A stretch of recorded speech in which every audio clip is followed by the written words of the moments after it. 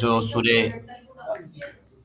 سودہ باری کی آیت ہے یہ نا، وَاعْتَصِمُوا بِحَبْلِ اللَّهِ جَمِيعًا وَلَا تَفَرَّقُوا، تو وہ جو ہم نے پچھلی کلاسز میں وہ عرفان صاحب نے ڈسکس کیا تھا نا کہ تفرقہ بازی اور فرقہ واریت، تو اللہ سبحانہ و تعالیٰ نے اس حوالے سے قرآن پاک میں کیا ارشاد فرمایا ہے. ہم نے یعنی ہم نے تو کرنٹ سینیریوز میں پڑھا تھا نا، کرنٹ سینیریوز کو ڈسکس کیا تھا کتنے فرقے وغیرہ ہیں.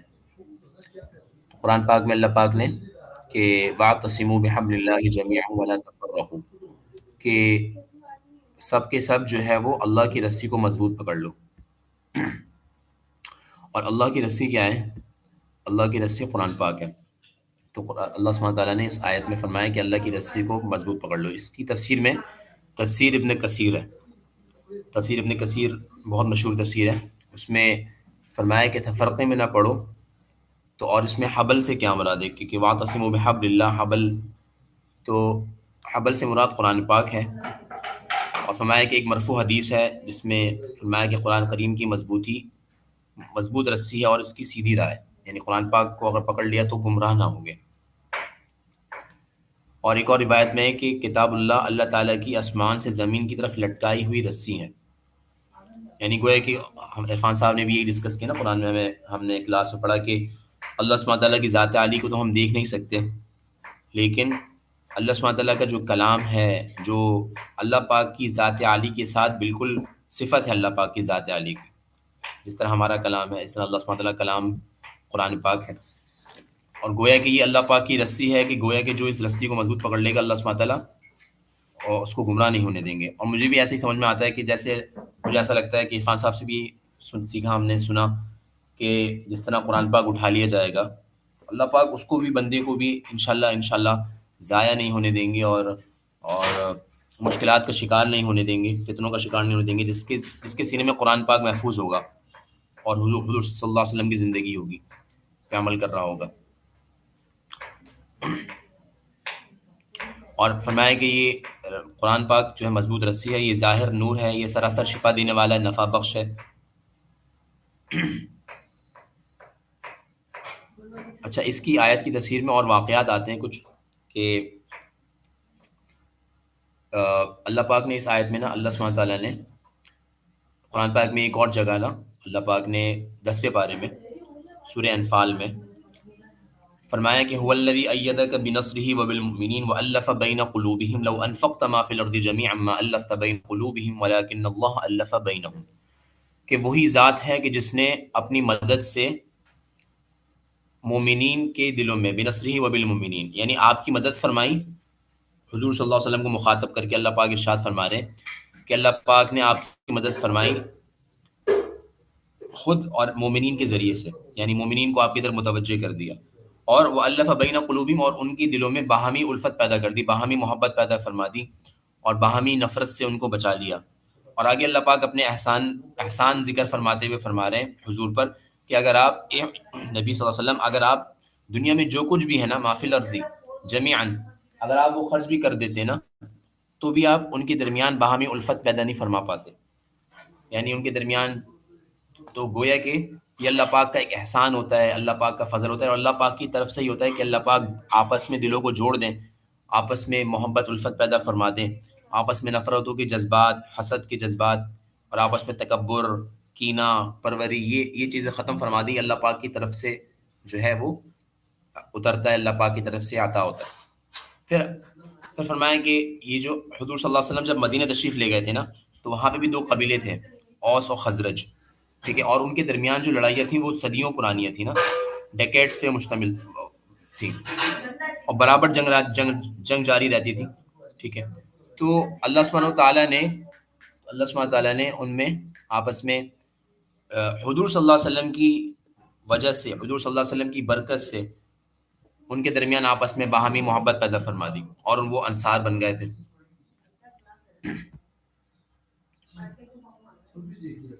اسی طرح حدیث میں ایک اور واقعہ آیا ہے کہ جنگ حنین ہوئی، غزوہ حنین. اس کے بعد جب مال غنیمت تقسیم ہونے لگا تو حضور صلی اللہ علیہ وسلم اپنی مصلحت کے مطابق نا کسی کو زیادہ عطا فرما دیا. تو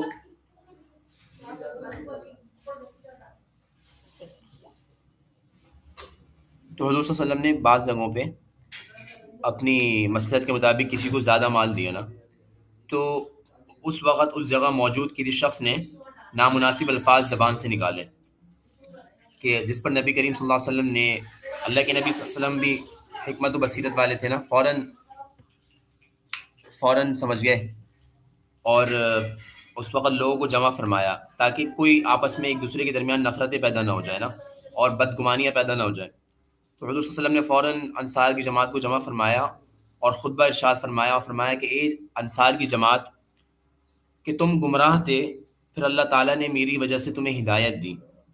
تم متفرق تھے، تم مطلب جدا جدا تھے، تم تفرقے میں پڑے ہوئے تھے، آپس میں جماعتیں تھی تمہاری، اور تمہاری لڑائیاں بہت سالوں پر محیط تھیں.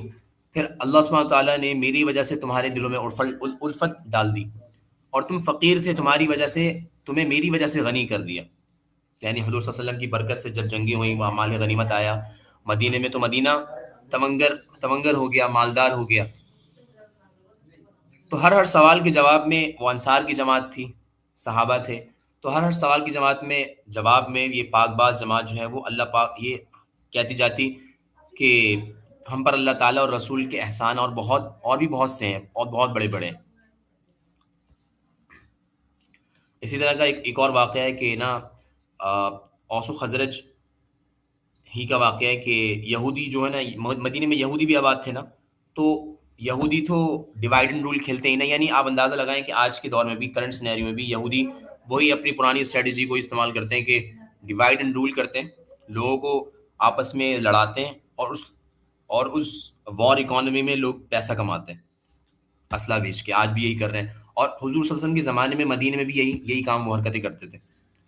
تو اس تفسیر میں لکھا ہوا یہ ہے کہ جو یہودی تھے نا اس وقت، جب اوس و خزرج آپس میں محبت، باہمی اتفاق اور پیار محبت سے رہنے لگے، بھائی بھائی بن کر، تو ان کو یہ بالکل بھی نا، یہ کھٹکنے لگا ان کی آنکھ میں نا. تو انہوں نے آدمی مقرر کیے.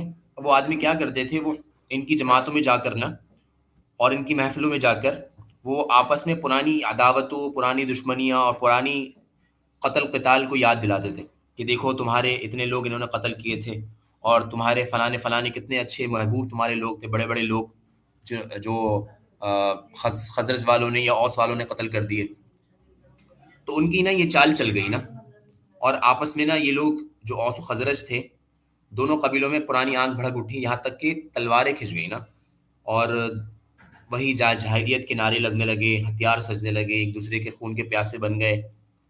تو حضور صلی اللہ علیہ وسلم کو اس بات کا پتہ لگ گیا نا، کسی نے خبر دی، یا رسول اللہ یہ اس طرح واقعہ ہو گیا. تو آپ فوراً اسی وقت تشریف لائے، اور دونوں گروہوں کو، دونوں جماعتوں کو ٹھنڈا کیا، اور فرمانے لگے کہ تم ایسا کیسے ہو گیا کہ تم میں ابھی موجود ہوں تمہارے درمیان، اور تم ابھی سے یہ لڑنے لڑانے کی باتیں، اور پھر قتل و قتال کی باتیں ہو کرنے لگے، اور جنگ و جدال کی باتیں کرنے لگے ہو. پھر آپ نے یہی آیت پڑھ کر سنائی.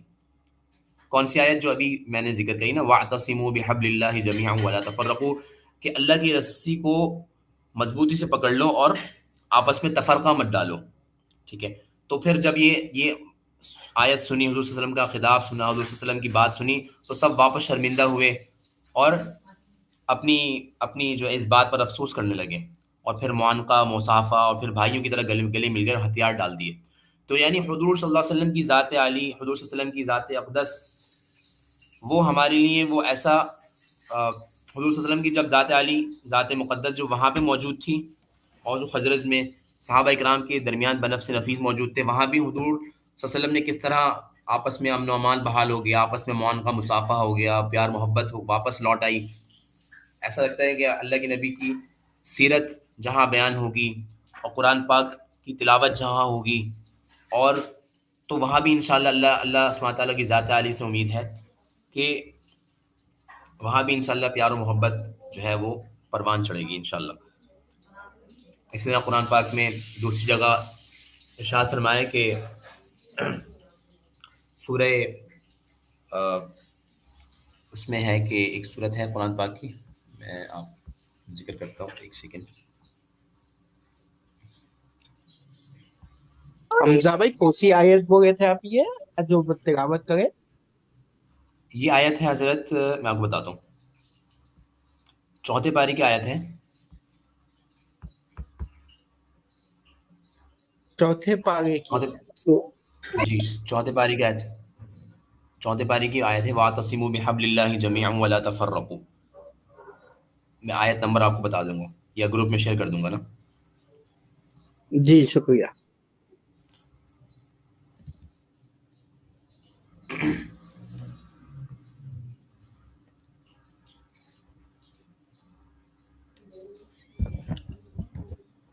اسی طرح اللہ پاک نے نا ایک صورت ہے سورہ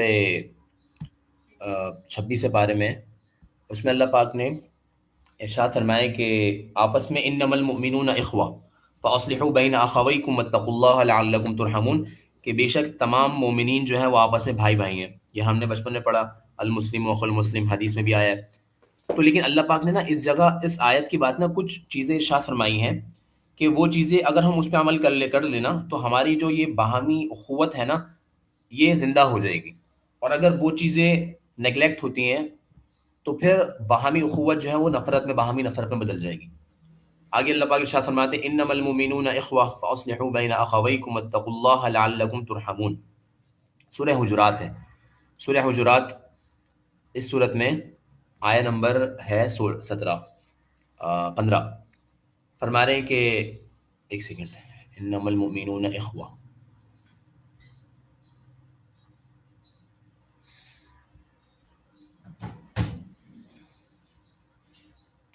آیت نمبر ہے 10. انما المؤمنون اخوہ، بے شک مومنین جو ہے وہ بھائی بھائی ہیں اور اپنے بھائیوں کے درمیان اصلاح کرو.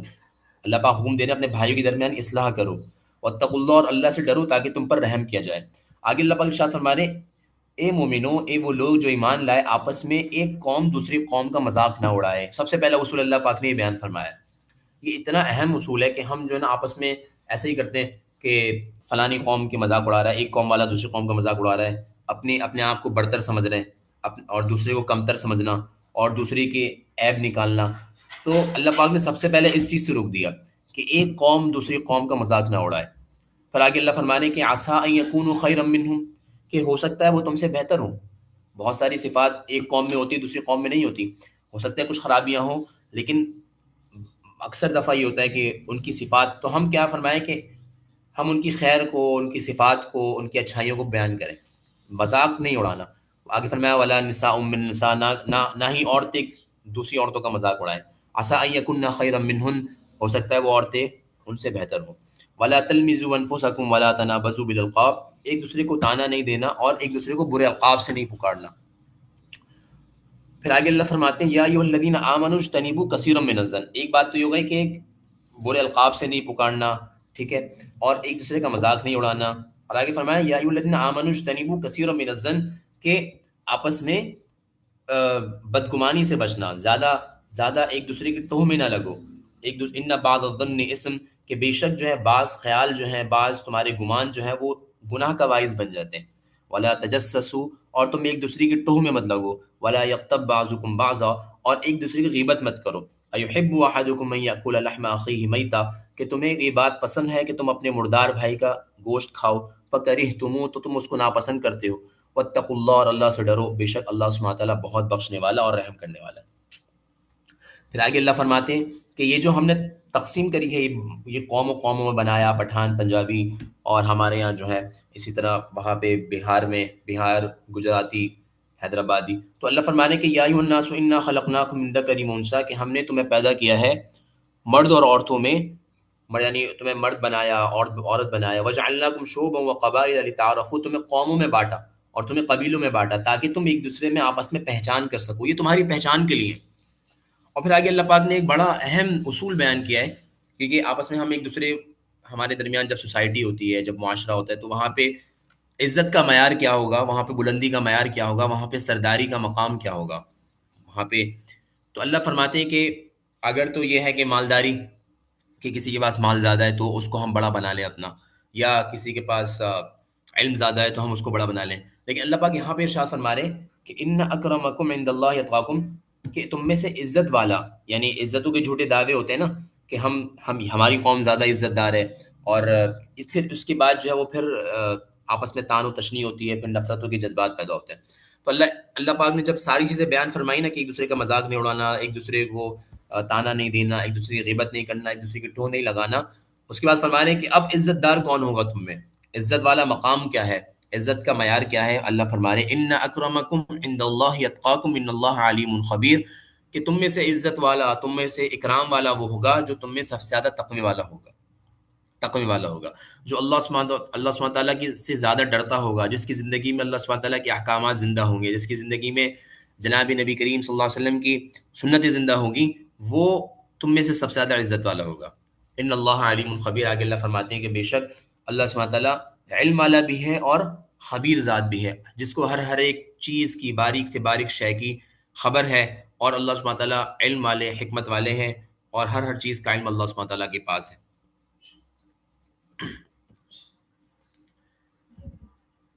تو یہ چند آیات انشاءاللہ الحمدللہ میں نے ذکر کری۔ اللہ سبحانہ تعالیٰ ہمیں عمل کرنے کی توفیق عطا فرمائے، اور ہمارا معاشرہ ان آیاتوں پر عمل کر کے جو ہے وہ ایک جنت نظیر معاشرہ جو ہے بن جائے۔ اللہ سبحانہ آمین تعالیٰ سے دعا ہے۔